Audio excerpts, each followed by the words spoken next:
Hi everybody. Welcome to On the Money. It's our first workshop. Very exciting.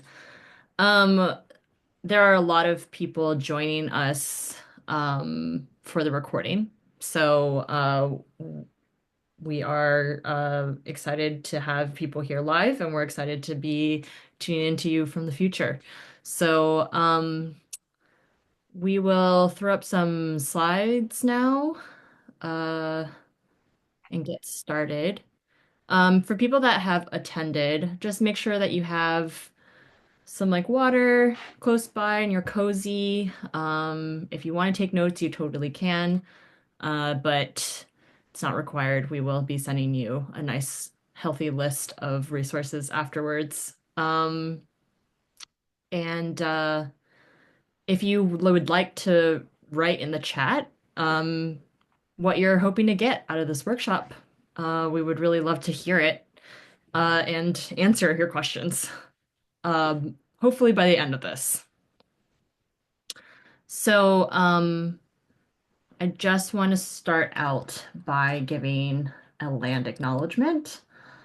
Um, I want to acknowledge that this broadcast is taking place on the unceded territories of the Musqueam, Tsleil-Waututh, and Squamish nations of the Coast Salish people.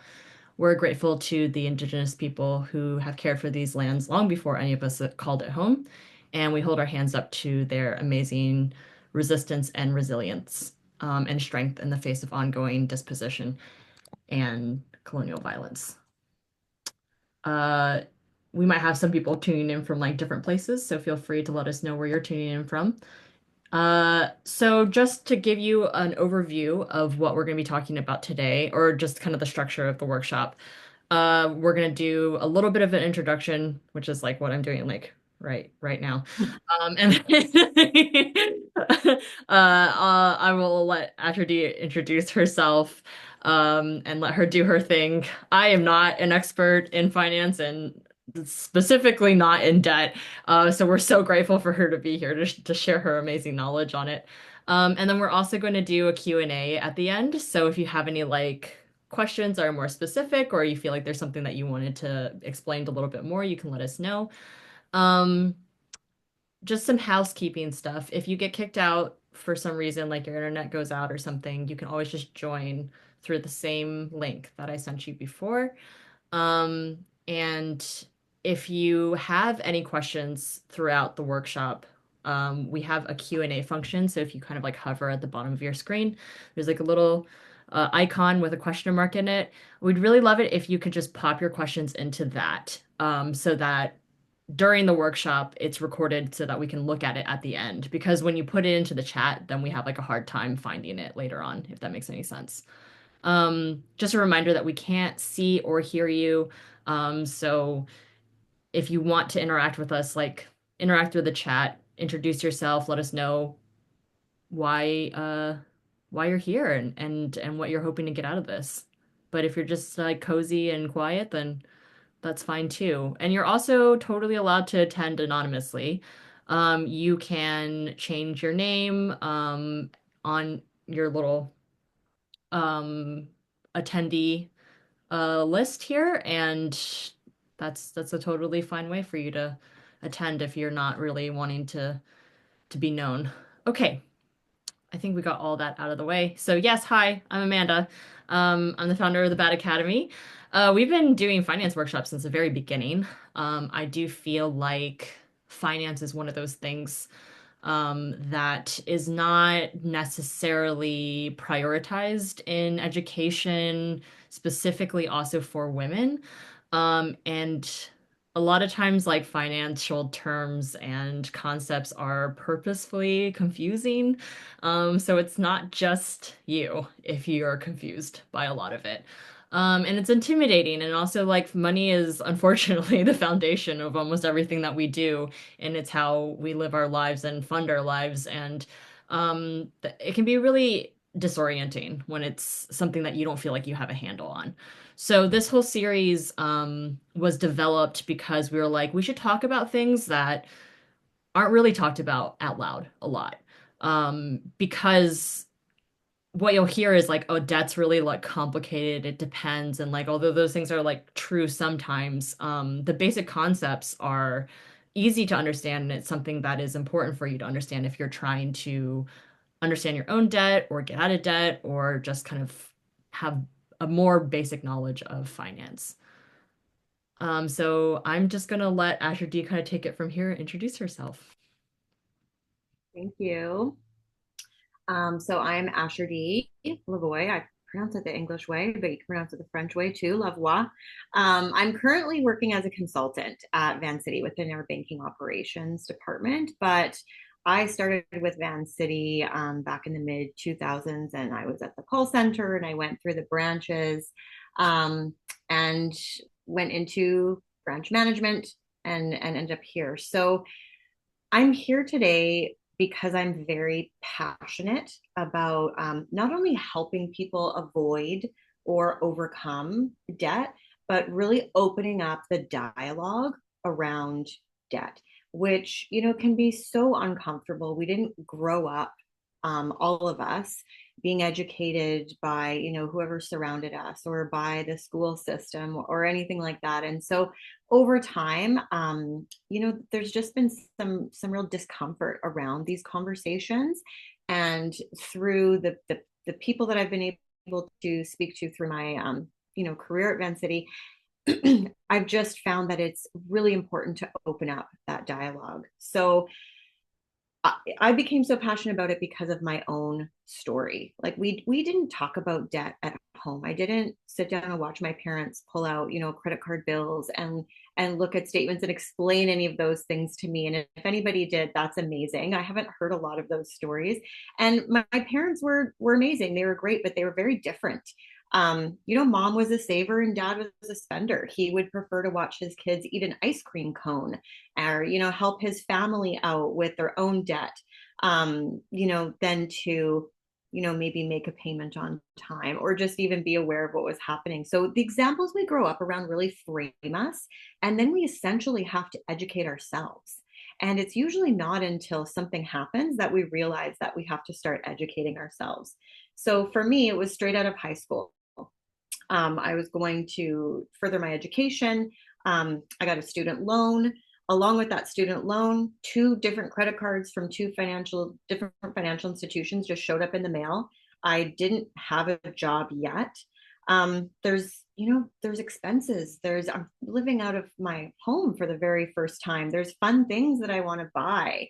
When you move out on your own, you want to be generous. You go out with your friends. You want to, you coming home from a night out and, hey guys, like pizza's on me, Chinese food's on me. You just want to really, you don't know anything. So that was my expectation, I think, was that I was supposed to pay this back when I finished school. I was going to finish school and I would have this amazing job and I would have this amazing income and then I could pay back all of my debts and everything would be great. I'm not even sure I thought about when I was supposed to pay it back. I definitely didn't read any of the long contracts that were sent to me with these cards. I just looked at the limit I had and thought, great, free money, and away I went. So there was just no education, a lot of assumption. Nobody from banks called me to tell me how credit card works. So I basically didn't have any touch points with any of these financial institutions until they did call me. Because after a short time over those two credit cards, I had accumulated about $4,000 worth of debt. And I was even surprised to realize how quickly that happened. They were talking to me about things like minimum payment and interest and how this might affect my credit bureau. These are all new to me. And then what happens? Am I the only one that's dealing with this? I'm not hearing any of my friends talk about it. I see that they're spending and they're using credit cards. So now I'm feeling like, well, this is really embarrassing. I can't tell anybody about this. I'm just going to quietly suffer. I have no resources to educate myself yet. I still have to buy things. I now have a job, but I'm using it to just get by. So at that point, it sort of led to a bit of avoidance, which then leads to more debt issues. So, while I eventually did get the help that I needed in order to get out of the situation, it wasn't immediate. And even getting out of that situation didn't immediately teach me how to build good habits or even how to budget or when is debt reasonable and when is it an issue. And again, we don't talk about these things. It seems like it's embarrassing, it's shameful. So it did affect my credit bureau, and it was only at that time that I started searching for ways to fix it and to dig myself out of this situation, to rebuild my credit. And that was a bit of a long journey. So when I found myself working at a financial institution and I got into a position where I started looking at credit bureaus as people were opening accounts, um, I was recognizing that same hesitation to talk about experiences with debt or credit issues. And I became very passionate about the education portion, the solutions, but also those conversations. And a lot of times I would share my own story, because I wanted people to know that, one, you're not alone, but there are solutions and let's work this out together. And that's what's brought me here. Asher-dee, could you explain what a credit bureau is? Yeah, I was hoping actually that someone might ask that.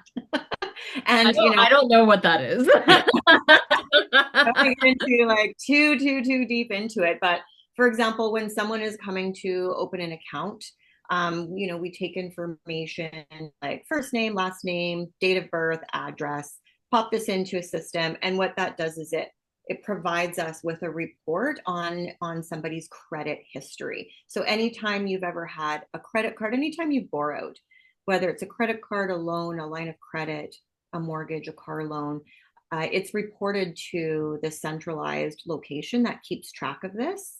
And they report on whether or not you make your monthly payments on time. So, for example, they'll report, did you make your monthly payment within the 30 days that it was due? If that's a yes, great. If no, did you make it within the 60 days that it was due? Did you make it within 90 days? And the further along it goes, the rating gets moved The along the. credit bureau is in charge of the credit scores that we get, which I'm sure you'll explain later, like what that is. Um, and Exactly. and is it like government funded or like like where what is the credit bureau? It's like an independent organization or There's two main organizations that financial institutions or anyone pull credit bureaus from. One's Equifax and one's TransUnion. oh, okay. Yeah, and they're mostly the same, except one little thing that I learned is TransUnion keeps track of parking tickets and Equifax doesn't. Uh-oh. Yeah, it was one of the first things I learned at Vancity, actually.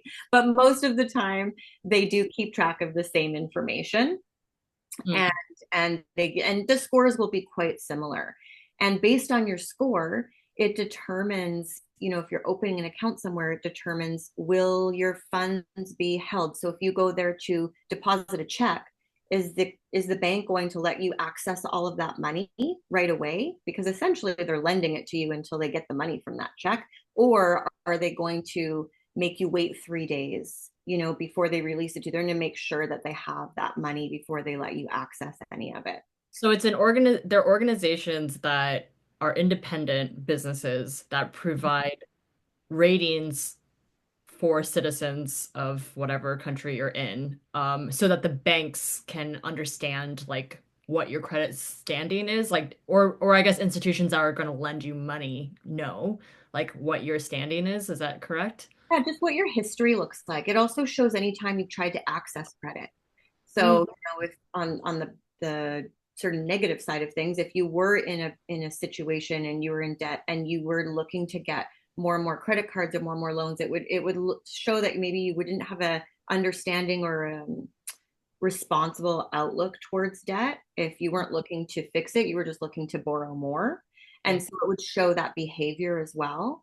But yeah, it does take your history, and I can't tell you what formula they use, but it looks at things like, out of the credit that you have, if it's credit cards or something, how much are you using? What percentage? Right. They like you to keep it like under 35% instead And of like. I don't know why I'm so interested in this because like I'm just like, who are these people? Why are they rating me? I'm I'm interested in like how they're funded. So I guess like the banks pay them. Actually, I can't answer that. I don't know.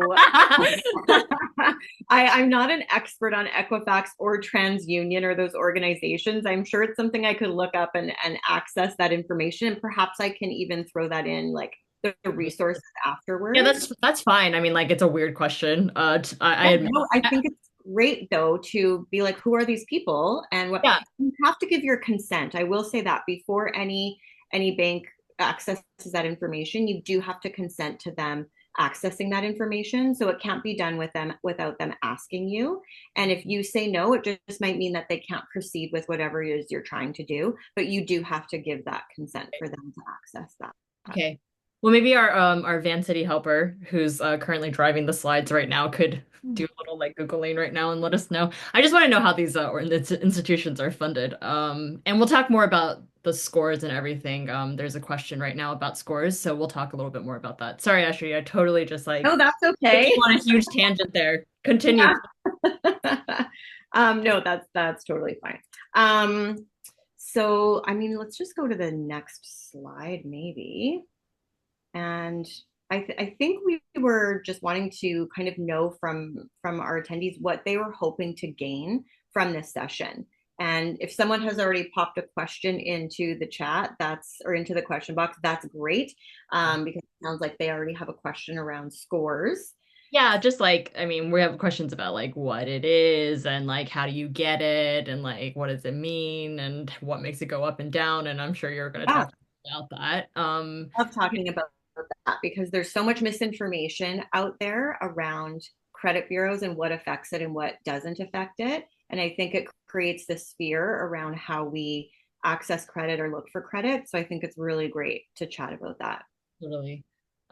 We haven't had anyone kind of like write anything about what they're trying to get out of it just yet, but I think from like generally like polling the audience from Bad Academy, I think people are just really interested in knowing like I guess like how to get it under control if it is something that is weighing on you. I think I'm not saying something hyperbolic here. Like debt is there's a lot of shame associated with debt, which is not helpful Yeah. to helping eradicate it from people's lives if it's something that is not helpful for your life. Generally, I'd say bad debt is not. And therefore, there's no real way to get it under control, you know? So, like, if it's something that you're trying to solve, like, and but you're afraid to talk to people about it, then, it's never going to get solved. So, I think what I'm trying to get out of this is making sure that everybody has as much information as they can from this hour and a half to know what debt is exactly, and how it interacts with their life. So, you all have like homework. I don't actually assign homework because it's the worst, but if you want to do homework after this, kind of take stock of what you've learned versus like what is happening in your life, and then see if you can put a plan together, basically. And then we're going to send you all a bunch of resources so you can kind of do some more deep dives later, based on whatever your current situation is. So, And all of those things you touched on, we're going to go through all of those and then hopefully even get back to them a little bit, go into them a little bit deeper during the question and answer part. The shame part that you mentioned is huge, but solutioning is a really big piece as well. yeah. So yeah, I wanted to go through maybe if we can go to the next slide, just kind of even what people think about debt. So I'll throw the question out to you, Amanda, just as like a and if other people want to answer in the chat, please throw your guesses up there as well. So just your average person between the age of 25 to 55 in here in Canada, what dollar amount of debt do you think the average person is holding? That is so tricky. Hmm. Because, like, I know student loans are quite a big chunk of that. Yeah. Um, but I don't know what in relation to like the greater population. Also, like ages 25 to 55 is like a huge That's a range. huge, we could break it down. We could break it I down. don't know. I'm gonna guess like 15 grand. I don't know. Hmm. Yeah, that's interesting. And I think what's interesting about that too is when we talk about removing shame, Shit. at these numbers and going like, hey, guess what? We're not alone. Oh my But God, I was way off. it's okay. I don't think you're totally off because I feel like you were probably not thinking about debt that includes like a house. Mortgages. Yeah, Yeah, like totally. mortgages, right? So there's and that's something we can there's like secured debt, which is something that has an asset attached to it. So like your home, your car, where you're borrowing money, but it's got this value attached to it. But then there's unsecured debt. So people are between the age of 26 and 35. Their average amount of unsecured debt is around 17,000. So you were not far off with Okay, that. thank you. Yeah.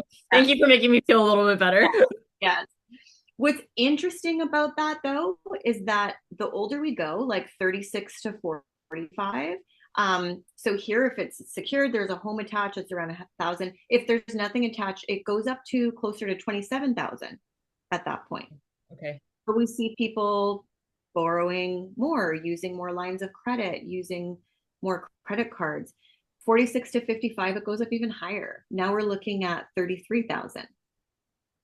right? So just knowing that alone, I feel should take a little bit of the stigma out of it because the funny thing is this is the average amount, but is anyone talking about it? No, I mean, I really fully didn't know, so really didn't know. Yeah. Yeah, And I've been like preparing for this workshop and I was like, I'm not even gonna look it up. I don't know. no, that's good. I was hoping that people would be surprised. I want it to be an impactful slide. We're like, oh wow, I didn't realize that. And now I feel like a lot better that I'm not alone and that there's other people that are dealing with this. So and then if you look up statistics, then there's also like what percentage of people are actually paying these and what percentage of these are getting written off.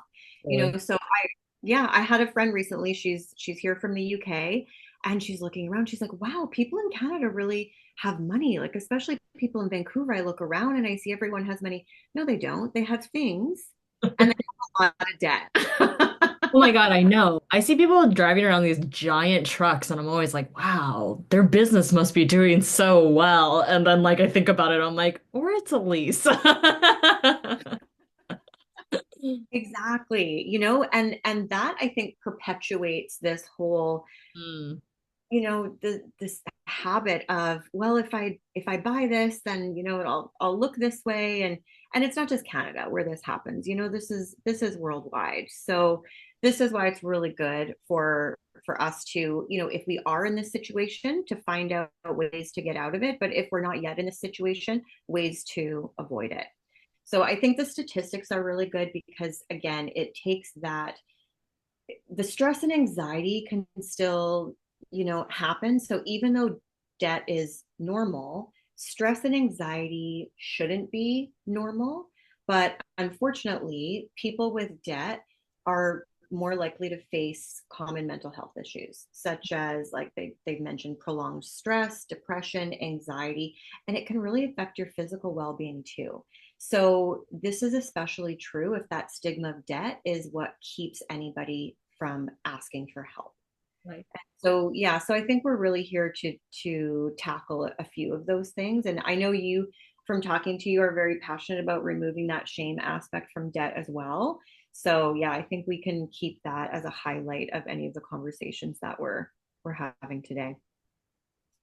Um, I think in the next slide, oh yeah, we talk about good debt versus bad debt. And so these are very interesting. They're in quotes for a reason, I think. So do you want to take a shot at telling me what you think the difference is between good debt and bad debt? And anybody who's on the call as well, if you would like to pop something into the chat, we would love to hear your thoughts on what you might think good debt versus bad debt is. So Well, what do you think good debt is, first of all? well, Vancity made me chase a bunch of people down Commercial Drive recently to ask them this question, so I have already kind of gotten Little uh, head start. and I honestly, before I did that, I wasn't actually really sure. I've always been in the camp that like all debt is bad. Like I just kind of have always avoided it, but that's just because like my mom was like so wholly against it. Um, but basically, my understanding is that good debt adds to your equity, like meaning like your sort of like overall, like it's like something that maybe gains value over time. So like a house, like a property, um, or like investing in education, which is going to help you in the long run. That's like debt that's going to help you in the long run. And then bad debt's anything that like depreciates your value. So that would be like credit card debt or things that like have just that are like getting you in the negative. But I feel like I'm not explaining it totally right. I think you are. I think the two things you mentioned on good debt, you mentioned purchasing a home and you mentioned education. So these are things that are future focused needs, Hmm. and those needs are good for your financial health, right? So, for example, investing in a new home or in a new career, this can often improve your financial health in the long run. So, if you're spending money now on education, it might mean that in the future you have more earning power. And so that Okay, so like if you like leased a car for your business, like and you needed it for your business, like would that be good debt? leasing is a whole other story because leasing. What if you taken a loan to buy a car? Yeah, so getting a loan to buy a car. I mean, yeah, it could be. And this is why I love that good is in quotes, Yeah. because it is really dependent on every person's personal situation. Right. Not everyone can afford a mortgage in order to be a homeowner. There are people who end up having their homes foreclosed on because they shouldn't have been able, or they shouldn't have purchased that home anyway. So good debt isn't always good debt, because we really need to look at our own personal circumstances as well to see if this fits within our own budget.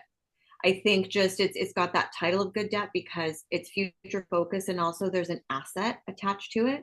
So if Okay. something happens and you can't make those payments, okay, well then I can always sell my home and try to, pay the bank back that way. Right. It could be the same with a car. Banks don't love having to buy back homes or buy back cars. It's like the last step that anyone will make. Nobody really likes that. So, but it's kind of a protection for you, is knowing that you have something that has value attached to that borrowing. Right. Okay. Yeah. And then bad debt. Yeah, I think you explained bad debt too. And I think I could just kind of wrap that up by just saying, like, bad debt is sometimes just our short-term wants. Right. And so, yeah, it's something that it doesn't necessarily bring any value to us. So, we might want a new TV or might really want to go on vacation, but it doesn't have any long-term financial value. So it's usually not a great idea to borrow money to buy these things. It's better to save money for them and then make the purchase. And this is one of those areas where I think we need to open up conversation within society, but basically among our friend groups, among our family, like, oh, I really want to get this. Like, what is everyone doing to save money so that they can go on vacation or so that they can purchase this? And if everyone's like, oh, I just put it on my credit card, it might be time to be like, oh, well, let's see if we can switch that focus and come up with some ideas of how we can actually save money. Because there's not a lot of discussion around that either. So I think it's a great time to open that up and really learn from each other on how maybe we can still get some of these short-term wants, but do it with the money that we're earning in real time and saving. Right. Um, I don't see anything in the chat there, so that's okay. Um, we'll move to, yeah, some terminology. And this is like, I'm trying to make this as, we don't want to make this boring, but we need to make sure that we're really getting into what these things mean. So when I, for example, got my credit cards, in my early 20s, and I didn't understand interest. Basically, I was given a credit card with a limit of $2,000. And I saw that as free money instead of I owe $2,000. Like as soon as that card's in your hand, you should see it as I now owe $2,000. And so, what is interest? So, that came with an interest rate of 19%, I think, at the time. That's an annual interest rate. So, if I were to use that whole $2,000, um, we would multiply that by the 19%, and that would tell me what I owed for the entire year. And then that's divided by 12. And that's essentially what that interest is every month. And if you don't pay that, and if you don't make your minimum payment, then that interest is added to your balance. Now I owe more than 2,000, and now the next month's interest is going to be charged on top of that $2,000 plus the interest that I owed on that. So you can see how that can accumulate very quickly. That's called compounding interest, correct? And it's great on savings, but most investments don't pay you savings on a monthly basis other than the savings account, and they're not giving you 19%. I guess like what the for me, like I think what's confusing is like that interest is can be also a positive and a negative thing. Um, I don't know, like I hate that they're called the same thing because I think it confuses people. So like let's say that for the $2,000 that you borrowed, the interest rate for the sake of like math being easy is like 20%. So that means that it's like $200 interest. Is that right? Yeah. So, well, it depends on if you're doing like Or no, it's no, 20% for the $400 interest. year. So it'd be 400 for the year. 400. Yeah. So So basically, like if that was like every month, which is not what you just explained, I know that. But Mhm. like if your interest rate for that was like $400, then you're paying interest the next month on $2,400 instead of 2,000, and then it kind of just like increases like that. And that's how compounding interest works. Mhm. Um, for if it's like a positive thing, so if you have like a savings account, right? And you have like an interest rate for that, the bank is paying you money to keep the money in the account, correct? Exactly. Yeah. And then that compounds as well. So if you've earned an extra $10 that month on the money that you have in there, you're now earning interest on the original amount you had plus that $10 for the next month. And then that continues to grow. Right. And I think one good thing to note about interest is, when you are choosing a credit card, when you are choosing a loan, when you are choosing a line of credit, looking at what that interest rate is, kind of shopping around and yeah, just making sure that we're aware of what that is. So I love it. We do have a question here about another example about credit card interest. One thing I will mention, which is really great about most credit card statements, is that if you look at your credit card statement, it will show you exactly what amount of interest was charged to you for that month. And then based on that, it will say, this is, if you made this only your minimum monthly payment, this is how long it would take you to pay this off. And so sometimes those are good things to pay attention to. But let me see if I can come up with just pull out my calculator here and do the math on it. So let's say you had a credit card and the limit was $1,000. And just for the sake of easy math, we'll say that you have used up your $1,000 within the first month of getting that card. Um, the annual interest rate of that credit card, we will say, is 20%. So you would take 1,000, you would multiply it by 20%, which gives you $200. So that, because it's an annual rate, you would divide that $2,000 by how many months are in the year. So divide it by 12, which means that for that month, you owe an extra $16.67 for the $1,000 that you've used. So using that $1,000 wasn't free. It wasn't without cost. The cost of borrowing that $1,000 for 1 month was $16.66. Um, And so if you don't pay it off and you're just every month like you're not paying off the $1,000, then not only is it $1,000, but now it's $1,000 and $16. And then the next month it's another 16%, right? Or another percentage of $1,000 and $16. And so it's like grows over time. mhm, mhm. Yeah. And the thing is, like, let's say you paid off that $16.67. You're like, okay, well, I'm going to pay that off because that's what I borrowed. You haven't even made a payment towards the $1,000 that you've borrowed yet. So making the minimum monthly payment is only paying the cost of borrowing that money. It's actually not paying back any of that money yet. So that's why when you're looking at borrowing, you really have to figure out in your budget, is it worth it for me to borrow this? Now, I'm not saying that we don't have uses for credit cards and lines of credit and things. We do. Um, and most people, do utilize them, and they are good for building your credit score, because if you don't borrow, you'll never get a credit score and you won't have a credit history. But just making sure that we're aware of what all of these terms mean and how it affects us. And so knowing that there is a cost to borrowing money and knowing how that cost is calculated will really help you to build your strategy towards how you're going to tackle that debt and pay that back. Great.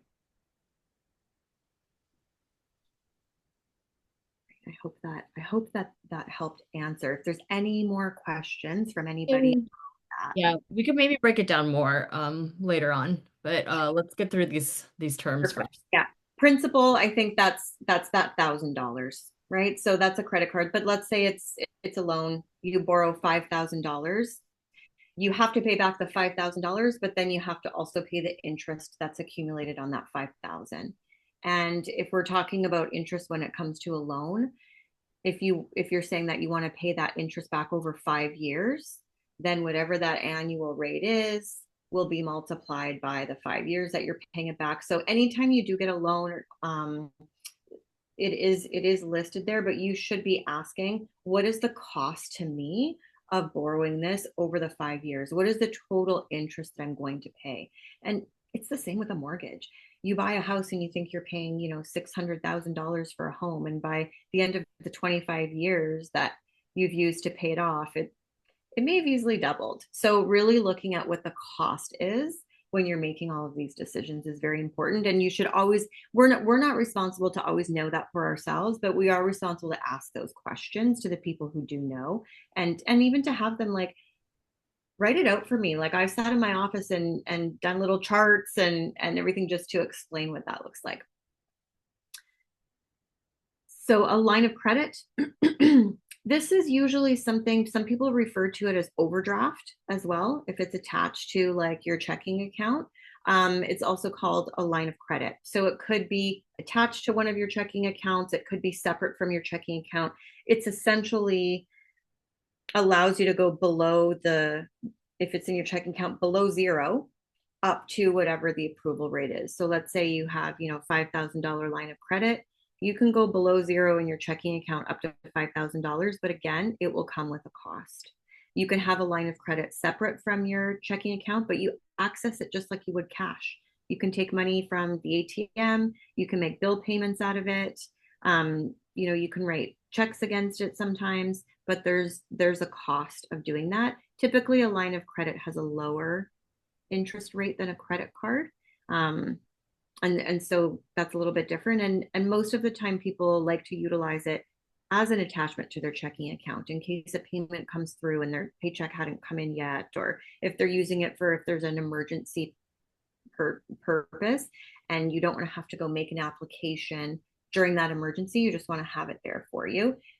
And also it does show up on your credit bureau, and if you're not using it all the time, it's showing that you're using credit responsibly, and it helps kind of build that trust score for borrowing. Do you have to pay interest on it if you're not using your line of credit? If it's like an emergency thing, like you're like, I just want $5,000 just in case, like, do you still have to pay interest on it? Excellent question. No, you don't. You don't pay interest on it unless you borrow from it. And if you borrowed $5 and you paid that $5 off the next day, you would only pay interest on that for one day. So if the interest rate was 5% over the year, you would take what that annual rate was and divide it by 365, because that's how many days in a year. And that's what you had paid for borrowing for that one day.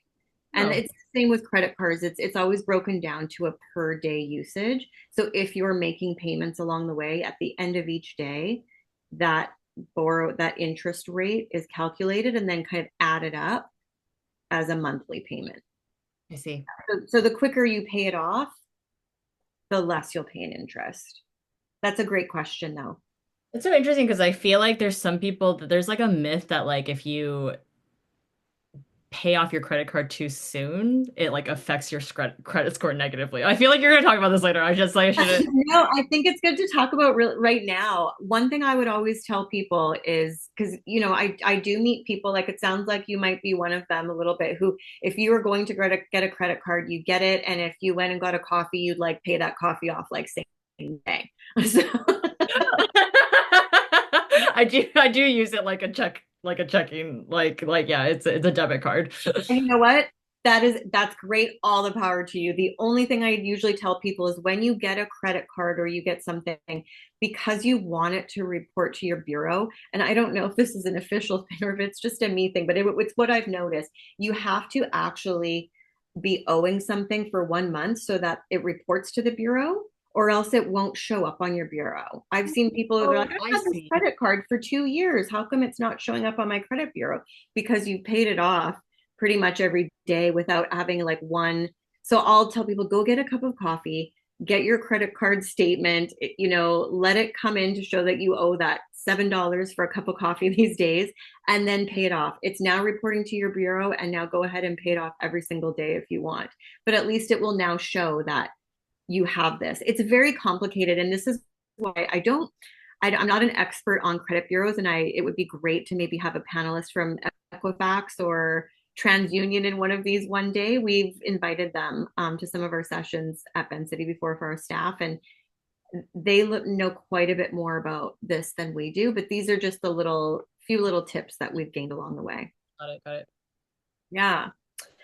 Um, Liability. So if someone is looking at your borrowing power, borrowing potential, they're going to look at a couple of things. So they'll look at your liabilities and your assets. So your liabilities, are there any debts that you owe? It's anything that you owe. It's if you've borrowed through a loan, whatever balance you have on your credit card, whatever outstanding balance you have on a car loan, anything like that is considered a liability. So all of that is added up and it's put in one column.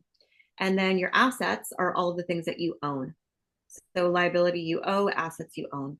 And that's all added up and it's put in another column. And the difference between those two make up your net worth. Right. Yeah. And Um, so, we will put a net worth I think there's a net worth calculator that we could send for everyone, right? yeah, the resources that I sent, actually, there's a lot of them that have a ton of built-in calculators, whether it's like budgeting or figuring out like compound interest, yeah, affordability, lots of calculators in there. So, But yeah, it's if you wanted to simplify it yourself, you can just look at what do all of my bills say that I owe, and then what do I own in my bank accounts, like in my savings, in my checking, in my RSPs, any of my investments. Do I own property? Do I own homes? Do I own vehicles? What are their current value, and the difference between those? And it'll give you like a positive net worth or a negative net worth. A lot of terminology.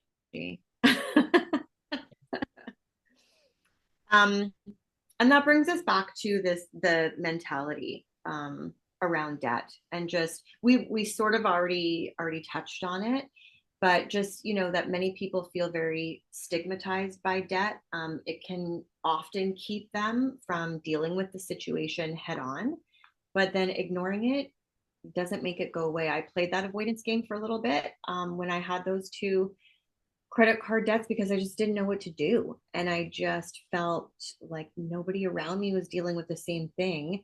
And maybe if I just pretended it wasn't there, then it would go away. Like, okay, the bank called me, but what are they going to do? Well, they have, and then it gets into a vicious cycle, because then I wasn't able to pay them immediately. It ended up going to a collection agency. I don't know if anybody's ever dealt with collection agencies, but they call and call and call. And just the way that you're spoken to, the way it just adds to that stigma and that shame, because you just feel like the lowest person in the world. You feel like the most irresponsible person in the world. I felt really stupid. I felt so like young and dumb, and just being berated over the telephone by somebody was very difficult. So then what do? You stop taking their calls because you don't want to hear somebody talk to you like that, because they're not really there to help you, so it just really creates this sort of downward word spiral, and I'm just really want to ensure that nobody has to go through that. And I will say, not all the collection people are terrible. I've dealt with some very lovely people who did seem like they were very empathetic and wanted to help. And I've met them even throughout the different spaces that I've had with my career. And so that's been very heartening to see that. But I think regardless of how it occurred, it's never something to be ashamed about. And also it's never too late to take those steps to change your situation, especially knowing that it's going to affect your mental health and even your physical health as well. So, just looking at finding solutions, resolutions around that. We have some solutioning slides and some discussion there as well to talk about that. But yeah, I think it's just really important that we don't let this take away from our everyday feeling of self-worth and value. Yeah, I mean it's really difficult, like I said before, to not let it, because money is so fine, like it's so like foundational in everything that we do. So it's like, how could you not think about it all the time, and also maybe eventually like associate it with your own personal worth. Mm-hmm. But I'm really hoping that kind of like this dispels like some myths and some, like make it normalize the fact that a lot of people are in the same situation, and that it's just like it's not because like you're less, capable of handling your own finances, and that's important. Yeah. Um, so like I think a good exercise for anybody watching in the future, or right now, is to sort of take some time or set aside some time to think about how your debt has been affecting your mental health. Like, like how often do you think about it? You think about it all the time? Like how much of it is affecting decision making that you're having in your life? And maybe it's like a sign to take care of it sooner than later, or maybe you can come up with some really easy steps to sort of start getting it under control. So I guess that's what we're gonna do now. Yeah. And it's a good time too. I've thrown in some of the resources, just some podcasts that I've enjoyed, and we can chat about those. But it just reminds me about one of them. Most of the podcasts that I put in there, they are they are Canadian, and most of them are women hosting as well. But there was one from the States, and it's these two guys, and I just think it's interesting because they sit down, they crack a beer, and they just talk about debt, and it just really normalizes it. And they're it's just like talking with a buddy over beer, like these are things that we can do, really normalizing that, challenging what we're told growing up about, like, oh, don't talk about money, and don't, finances are personal, don't share those with anybody. Find people that you trust, and talk about it. I had a really good conversation with somebody. We were both invited to a dinner, and we were talking about this webinar, and we just started opening up, and they shared with me some very personal things and some personal struggles they're going through. And so then we were able to talk about solutioning. And had we not opened up that conversation, we never would have got to a solutioning. It also really let me know what they were going through. And so now, me as a human being with my own friend can be a little bit more empathetic, or maybe, I can step in and just do whatever I can to help. And so it allows us to help each other and really provide support in a way that we haven't done in the past. That's awesome. Yeah. Okay. So tools and steps you can take. There's a lot here. There's a lot that you can do. And depending on how deep we want to get into it, I think the main thing that I want to focus on is, we don't have to go straight to maybe some of the solutions that we've heard.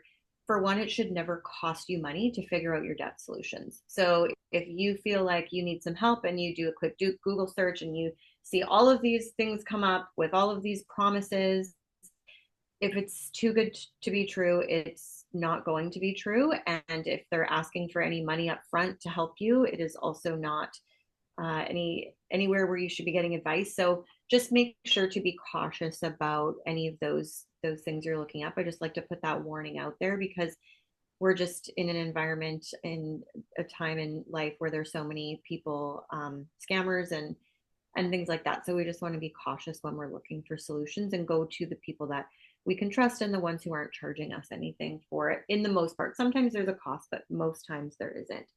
Um, so let's just imagine we are already in a place where we've accumulated debt. We'll talk about maybe avoidance after, but if we're already in that place where we've accumulated some debt, talk to your financial institution.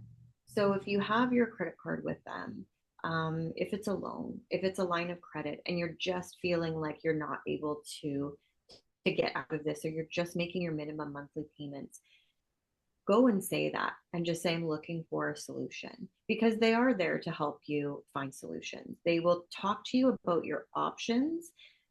You should never have anybody telling you what you need to do. It's all about presenting options and you choose what the best solution is for you in your own situation. And you're free to share as much or as little about, you know, your own situation at that point when you're looking for advice as you want to. So if you're going in there just to get options, I think that's a great place to start. Most financial institutions, they are invested in your success and your ability to manage your debts. It's a help to you, but it also means that you'll be a loyal customer to them as well. So, you know, it's a mutual partnership.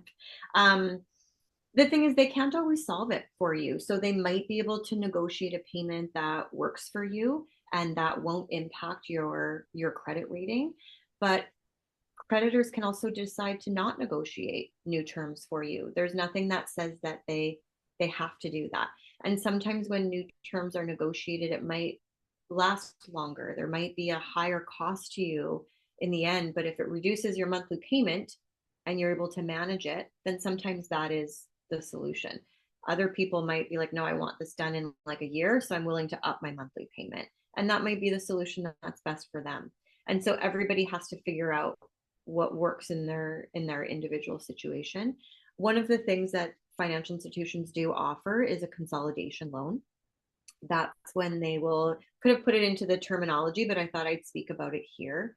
Um, Normally, like I said, credit card rates are like 19%, and some, you know, lines of credit can be higher. If you can take all of those balances and consolidate them into one loan that you may pay over a 2-year period or a 5-year period or a 7-year period, and you just have now one interest rate, and that interest rate is lower than what those other rates are, you have a plan to pay it off by a certain date, and it's going to cost you less than if you were to stay in those other debts.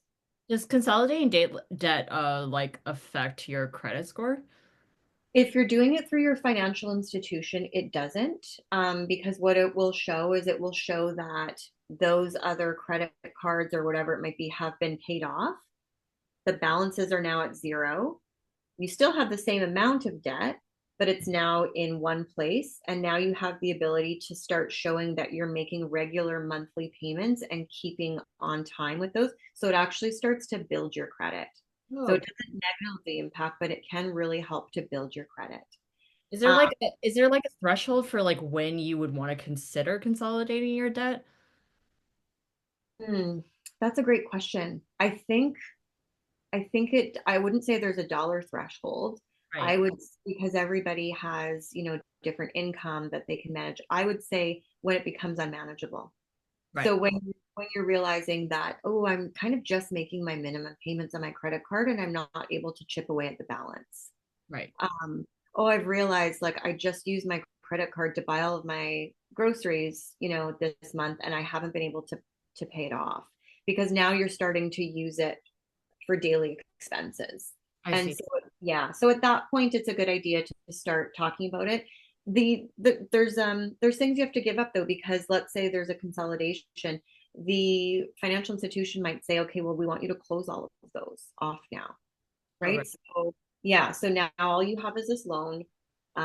You don't have access to borrowing and spending more on a credit card, or they might say you can leave this one credit card open because we need credit cards for, you know, online purchases and just certain things. So a lot of times they'll allow you to leave one open, maybe reduce the amount, maybe reduce it down to $500 or $1,000, something that can be manageable. I guess like And it's not really like common for us to think that like banks are willing to like negotiate with us when it comes to this kind of stuff. Like what you're talking about, I don't think most people know that or have like kind of like they're a little nervous to like go into a financial institution and start talking about the fact that they can't do something. And then they're like worried that they might get in trouble for it. that's such an interesting point. And I really hope that we can spread awareness that, I mean, imagine someone walking in and taking responsibility for something and looking for a solution rather than waiting for someone else to call them and tell them they need to do something. So like that's how we see it, is this person is so responsible. And I will say, having written up those loans, those go in my notes. Like this person came in, they took a responsible view towards their credit. They're really looking to solution this. So if it's even something outside of what we might normally approve, based on standard measures, the fact that someone's come in and they're trying really hard, it's that behavior speaks Mm. to that willingness to actually follow the terms that are set out. So it's a really, really good thing to be able to do that. Yeah, I guess like we just don't really think that they're like humans behind Yeah. these kind of situations. Because it's like an institution. It just sounds scary even. And you're dealing with something that's quite serious, which is money. So it's really nice to hear that, like there is like an emotional aspect to it as well. Completely. And I did, for a short period of time, 6 months within Vancity, work in our internal collections department. And that was probably the place where I got to use the most like empathy and outside of the box solutioning for people who had got themselves into very difficult situations. So even if it's not the person who, like, sometimes people got into such a situation that the person at the branch wasn't able to deal with it because so many payments had been missed and it was almost out of collection. There's another department that will then take that on and be able to approve things sometimes that are outside of the normal measures. So that is the goal, because there is a human aspect, but there is also the goal of, like, we do want our money back. So let's find a way for you to do that that's comfortable for you so that we just make it happen. Right. Yeah, it's in everyone's best interest, really. Yeah. Um, yeah, and so the great thing about, it's a free consultation. You can go in, you can ask all of those questions, but I mean, find someone you're comfortable with, right? So if the person you opened your account with isn't really the person for you, or the person you're going and seeing, so find someone that you're comfortable with. Speak to friends. Just really kind of test out the situation too, because I think it's really good to have that. You're talking about things that are personal, so having that relationship, knowing that, like, they get it, they understand where you're coming from. Outside of that, and I would say, like, when you do solution like that, really try to stick to the budget. Stay motivated by researching other people's stories and their journeys to become debt free. And this is also where I want to throw it back to one of those, or a couple of those podcasts that I was talking about earlier. There's one that I really enjoyed, and I believe I put it in the resource list as well. It was called "Get the Hell Out of Debt," and it's based on a book that was also of the same title, and female Canadian, quick hit podcast. So they're like anywhere from 15 minutes to 40 minutes. You can go through and choose. And I love some of the titles. It's like Rebecca pays off $28,900 in 2 years. So finding something that you're like, ooh, that looks like my situation, and that looks like the timing that I want to do it in. How did they do it? And just hearing some of the really creative things that they've done. One of the solutions that was, look for things around your apartment that you could even sell to try to make some money to pay this back. And I thought, I'm going to be doing this webinar soon. Let me try that and see what that feels like. And so I had a few things. I was like, I don't really use this anymore, and went on Facebook Marketplace. And honestly, they mentioned this in the podcast. the humility you feel bargaining over the price of something that once meant so much to you that you were willing to go into debt to buy it, like buy it on a credit card or whatever, it's a very humbling experience. And I think it really teaches a lesson about future spending. Hmm. Like, is that item really that important? Because in a year, I might be trying to sell it and haggling over the price. Honestly, like, yeah, Facebook Marketplace makes me want to like never buy something that I might think I want to sell later ever again. It's like Exactly. it's a nightmare. So I do actually think twice now. It's like not that easy to like resell things, and it takes up so much of my time, like that I'm just like, it's not even worth it, you know? Like, do I really want this thing? Yes, exactly. So I just thought that it was a few kind of like little tips and tricks that would work. I will say, just as an aside, with some of these podcasts that I'm suggesting, there may always be a catch to buy some of their courses, but don't spend any money. Just stick to what you can get for free. Just stick to the education that you can, because a lot of it's you stick to it. It's a budget. It could be like a 2 year commitment. There's a lot of free advice out there as far as, and like tools, and we'll provide some too today with like budgeting sheets and things like that that are included in like a nice little course, rather than, oh, you have to pay for this and then you have to pay for this on top of it and then you have to pay for this on top of it. So just kind of be aware of those things as well. Got it. Yeah, and so the next, so that first part is all about sort of taking charge of your own finances. So going and getting advice from financial institutions. But one thing you can do as well as on your own is you can try to negotiate with the people that you owe money to your creditors. So if it's a credit card company, just calling them up too. Just saying, look, I owe this. What can we do about it? Sometimes if you've come into a lump sum of money, a lot of times they may be willing to settle settle with you if it's something that's gone to a collection agency, or it's about to, let's say you owe $1,000. You say, look, I just got some money. Would you take $700 and clear my debt? Sometimes it works, sometimes it didn't. It did work for me when I did have that credit card debt. That was part of my solutioning, was kind of taking charge and just really like, can we negotiate this? Um, and a lot of times, especially when it gets to the collection agencies, they will negotiate that with you. However, it can have a negative impact on your credit. So just make sure to ask those questions as well. Like, is this going to show up as you kind of wrote off this debt for me, or is this going to show up as if I've paid it off? Um, yeah, so just trying to be your own negotiator sometimes can work as well. Outside of that, though, there are debt management programs. And so I've put the resource in there too with credit counseling. They are an amazing organization in British Columbia that is there to help with anything outside of being able to negotiate with your creditors yourself, or having your financial institution help you out with payment plans or consolidation loan. At that point, that's when they'll be able to step in. um, they will usually repay your debt with one manageable monthly payment. It does end up, it's sort of like what the financial institution does, but if they're unwilling to do it, then Credit Counseling Society of BC can step in. It will save, a lot of money in the long run. They'll look at all of the options to get you out of debt. They'll look at how to help you effectively manage your bills and your living expenses while you're paying this back. So really, really great advice from them. Um, can reduce that interest from credit cards, that high interest, and bring it into a lower interest monthly payment.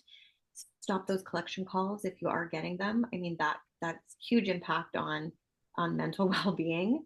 And just help you become debt free, and then start looking at saving even for your future, because we can't really save until we've paid off all of that debt. And avoiding bankruptcy, because bankruptcy, that's usually the last step that we want to take. And I can touch on that one as well. um, some of them do charge a fee for this, so that's not unheard of. So there could be a cost. It is legal, it's normal, but it has to be outlined in the contract. So there shouldn't be any surprises to that. So it's not a guaranteed thing either. Um, it it does. I'm just trying to look at pros and cons, right, just to help people make decisions. So it does prevent serious credit damage if you can't pay it, but it could keep you in debt for a longer period of time. So, you really have to think of like, what is it that helps me sleep at night, right? Is it making a higher monthly payment and just making a few sacrifices and getting out of this quicker, or is it just knowing like I'm going to have this paid off in 5 years, I can manage this payment, and now I can rest easy because I've taken care of it. And I think everybody has a different opinion about that. They have a different way of feeling about that, and everyone's feelings are so personal, and so there's no wrong there's no wrong feeling about that, and that's why options are so important. Just trying to think of some cautions maybe um, against that. I think if you're just going in and getting that advice, it's good.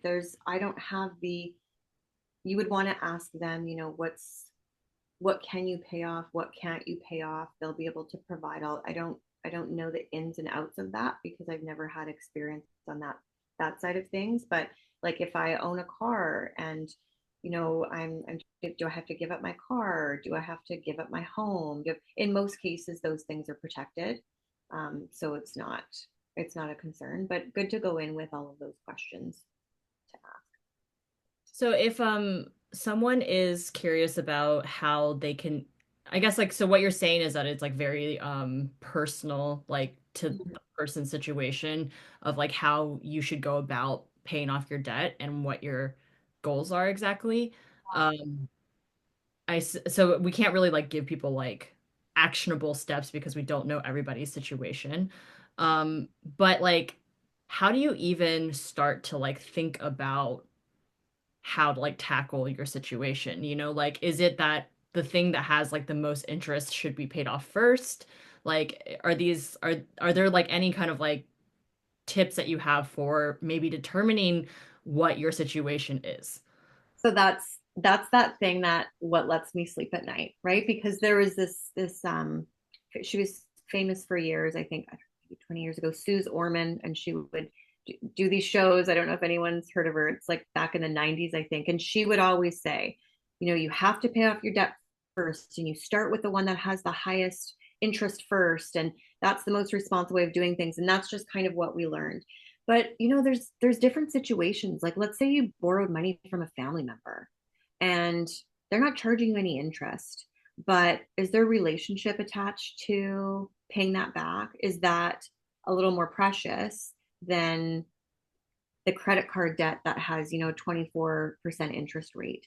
So there's a cost associated to those decisions, and so each person has to, I think, evaluate what that cost is. So I might sleep better at night knowing that I've paid back my mom for money that she lent me out of like her retirement savings or something, that I desperately needed. I'm going to sleep better at night knowing that I've paid her back before I've started tackling the principal on my credit card. So I'm going to make that minimum monthly payment on my credit card. I'm going to get my mom paid back, and then I'm going to move over to this one. And that's how I'll sleep at night.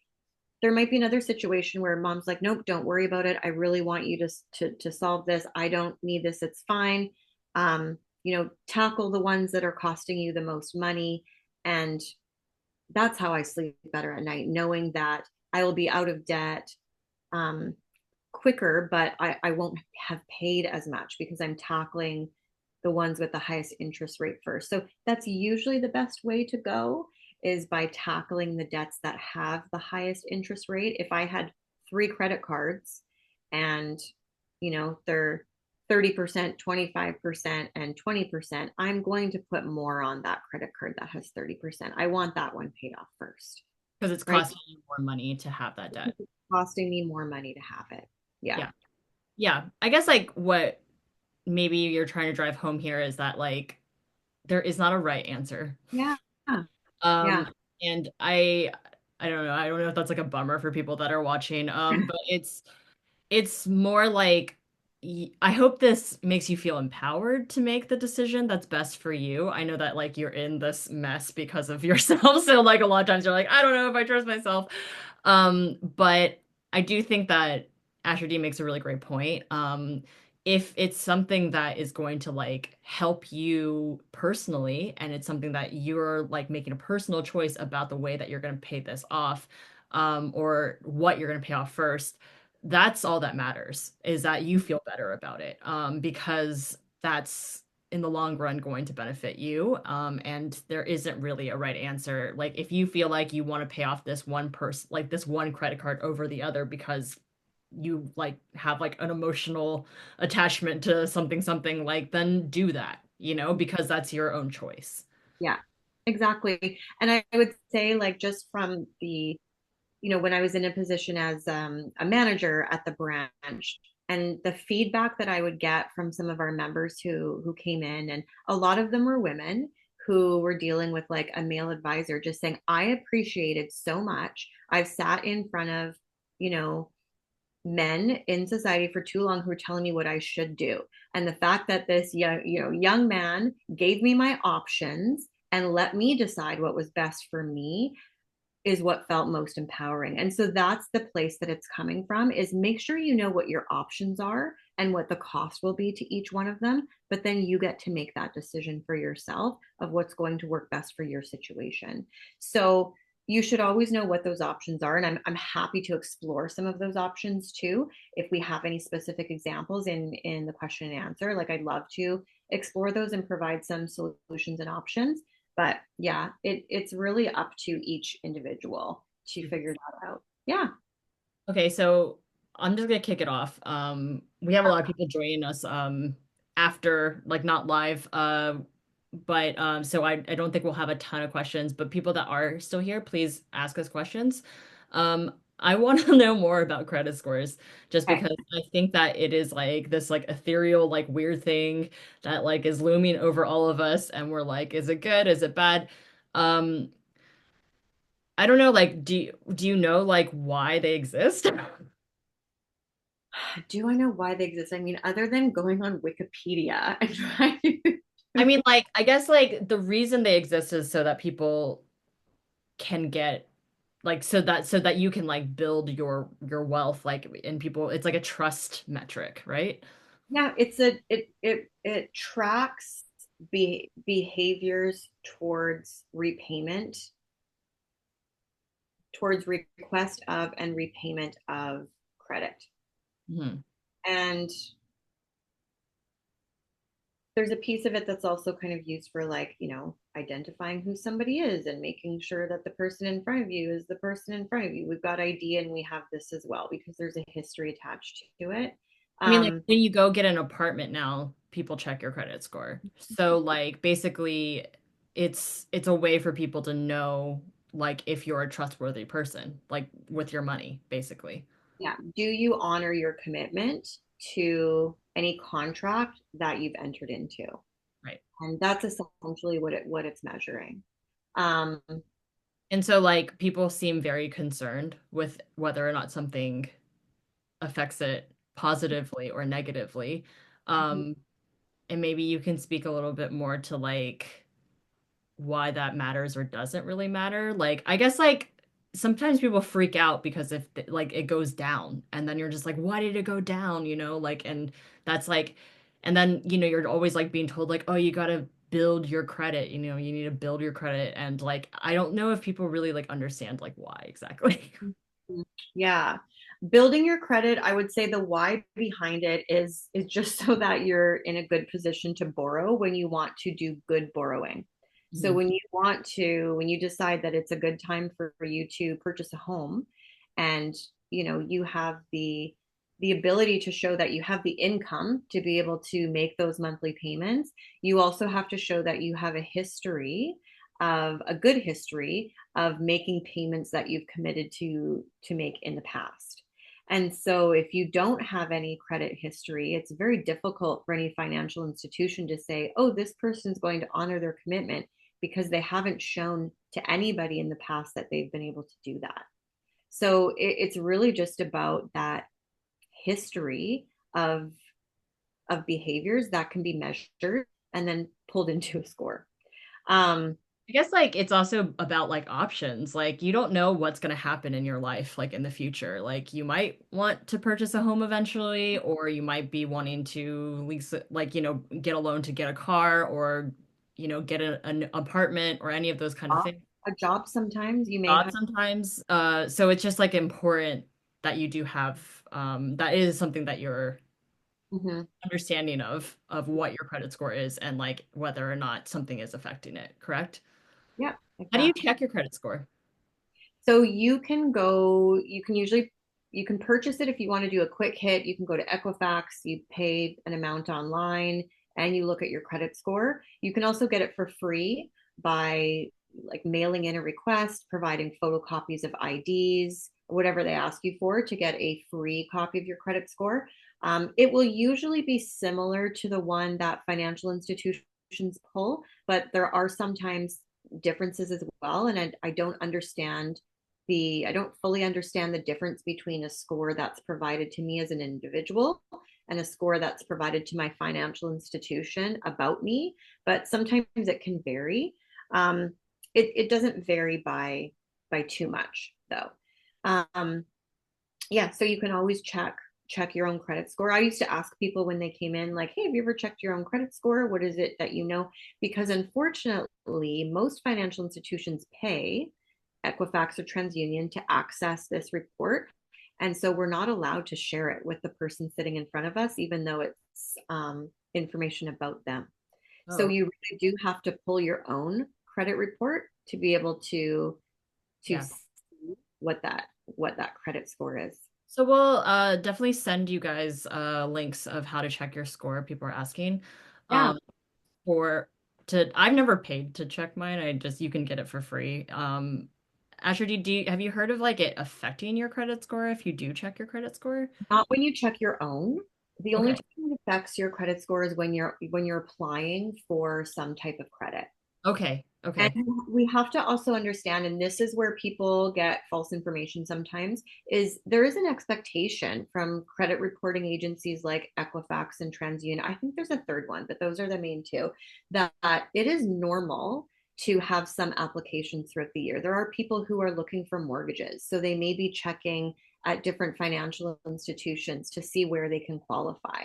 Mm. So it is normal to have a few checks throughout the year. What becomes not normal is when somebody applies for something, gets denied, and then they go somewhere else and they look to get approved and they get denied. And then they go, and then it shows you've had 20 checks throughout the year, and nothing has come through. Then it looks like you're just a credit seeker and probably doing it for the wrong reasons. Right.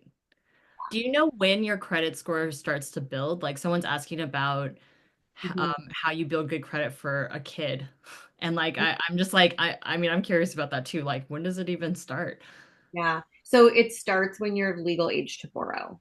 So you can't Okay. really build a good credit score for your child. You can have a joint account with a child, but you can't have lending on that account because everybody on that account needs to qualify for Okay. lending, and you can't qualify for lending in Canada until the age of, oh, questioning myself now. I think it's 19. I wanted to say 18, but I think it's That 19. makes sense. Yeah. I mean like probably the best thing you can do for a kid if they're not building credit until that age is to just make sure that they understand like what credit is and I was what, just going to say the best thing you can do is the education piece. yeah. Yeah. Mhm. Yeah. Um, so if the application that you put through for some kind of loan or anything or credit card, if the application does go through, does it affect it negatively or positively? Do you know? It's I don't know. I don't know the real answer. I just know that some people have a fear of applying for something or allowing someone to pull their credit because they're like, "Oh, I heard that it's going to take points off my score." Right. So that's where I go back to it's normal to have your credit checked a couple of times a year because these institutions know that you have to have it checked when, you're opening an account at a financial institution or applying for a line of credit. So Mhm. those are normal things. And if it knocks your score down to get it checked. It might be the second or third time you get it checked, and it might knock your score down by a couple of points, but it's not going to, drop your score by 50 points. And just to give you an idea of what I mean by points, credit scores go from anywhere from 300 to 900 is the range. And I'd like to check what the average score is, but I will say, like at most financial institutions, you're safe to open an account maybe without very many holds or restrictions around 680, 700. Maybe by 720 you're getting pre-approved for an overdraft. So that's kind of the numbers that you may be looking at. We'll include like a scale in our notes for everybody so that you can take a look at like maybe what range you'll be in. Although like when you do check online, they do tell you like, oh, this is like green versus like red. Yeah, So yeah, yeah, make it really scary for everybody. yeah. And So there just are to answer the, sorry, go ahead. some of those third party institutions, like I think like Borrowell and something else, where you can get like your regular credit score. Their catch is that they're always trying to get you to, sign up and get a pretty high interest rate loan or credit card offer. They're giving you your score, but it's with the catch of like, we want you to apply for all of these things. But if you're just using it to track a score, just know that it might be a little bit different. But it's always really good to know where your score is. And it's also really good to know because then you may be alerted to, it can alert you to fraud. If it's like, hey, wait, why does it say that my score just got, or my credit bureau just had a request? I didn't apply for anything. It could indicate that there's something a little funny going on, could be like an ID theft situation.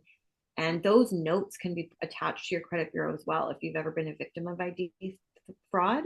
So that if you do go in to open an account somewhere, there's a note on it that says, that this might be a situation, and financial institutions are already prepared to know how to deal with that.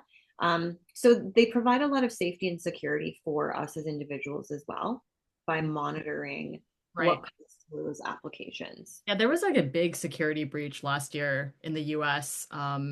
So like I was instructed to like freeze all of the my Yeah. like requests or whatever for my score. Yeah. And I didn't want to like make this joke, but when someone asks, where can I check my credit score for free? If you've ever been the victim of a security breach, you'll usually get that company offering you like a year's worth of credit score, like credit bureau tracking, because they want you to be able to make sure that you weren't victimized by that breach in any way. And so they'll offer that to you, but we don't want that to be the solution. So we'll stick to the resources that we'll provide. Yeah. Okay, awesome. Well, thank you so much, Asher-dee. That was so informative. It there's so much obviously to know, and like I said before, for everyone watching, now and then also thereafter, it's really like an individual thing, right? Like we can't know what your situation is, and so we can't give you like concrete advice, into like how you're supposed to, deal with your current situation. But what we're trying to do is dispel a lot of the shame around debt and also to inform you like uh about like the just the basics of it. So it might take you a while to kind of like digest what we've told you, and to maybe you want to rewatch this, which you totally can. And just like make your way through the resources like as steadily as you want, and then come up with a plan that makes sense for you. And then the one thing I want to add to that is whatever your plan is, it's never going to be black and white. You're never going to always stick to it the way that you plan it. So don't feel like a failure if you veer off this way or if you veer off that way. You're looking to make improvements over time. You're not looking to hit every mark along the way. Mhm. So you'll need to be comfortable really adapting to your own situation and working with each moment to ensure just some type of progress. There's no one solution. So just find your solution, share your experience. It's not about suffering. You might still need that one treat every week. And so, no one's asking you to give that up. But there's still other areas where we can save and where we can really get creative. Yeah. I mean, we're all bad at finance. That's why we're here. And it is it's kind of just like what Bad Academy is here for. So embrace it. Well, thank you so much again, Asher-dee, and thank you to Vancity for helping put this on. It's really, really amazing information. So everybody here, like, and everybody watching thereafter, like, you will be obviously getting the recording and then also be including all of the resources that we mentioned, and a lot of resources that we didn't mention, so that you can kind of figure out what your next move is. But I do know the next move is for you to tune in next week, which is that we're going to be talking about RSPs and saving. So please join us for that one. Thank you again, Asher-dee, and thanks for tuning in, everyone. Bye. Yeah.